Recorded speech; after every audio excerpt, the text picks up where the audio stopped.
You also wrestled against the Hillbillies, Hillbilly Jim, Yeah, and Uncle Elmer, Cousin right. Junior. I remember this. Madison Square Garden, and we're wrestling the Hillbillies. Big Beefcake, and it's for the titles in Madison Square Garden. And I thought, what goofy thing are we going to do? And George Scott was the booker. Then he goes, "Yeah, I want you to go out there and drop a big elbow on that fat son of a bitch, Uncle Elmer." And that's the ending. No screw job or anything, just an elbow right on the throat. So I did that on that fat son of a bitch. Was it tough working with guys like Uncle Elmer? I mean, I'm not saying anything bad about the guy, but just, not the most mobile guy. No, yeah, there's so many guys, because of their gimmick, you have to be able to work around it, You couldn't go in there and have a regular wrestling match. You just kind of, work around it. Hillbilly Jim was okay until he broke his leg, and he was scared to work anymore. I don't think he worked anymore.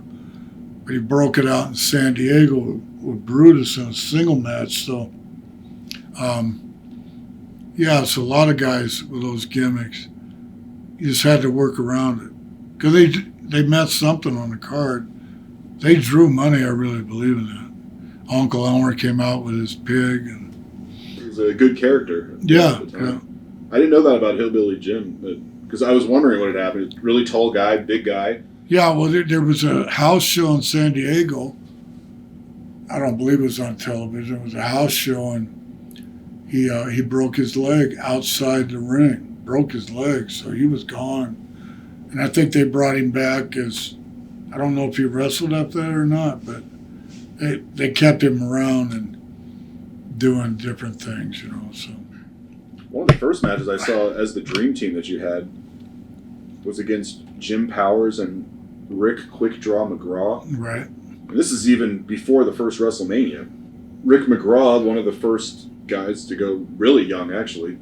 Yeah, we loved Rick. He was, I was with him in Japan. He was just a lot of fun to be around. Good worker. Hogan loved Rick McGraw.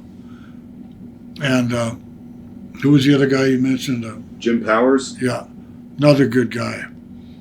And we used to wrestle those guys all the time. And so, it was really, me and Beefcake wrestled a lot together. Even when I was Intercontinental Champion, he was working with Hogan, they still tagged us up. So, George Scott was a hell of a booker, and he had this vision of us being a tag team later on.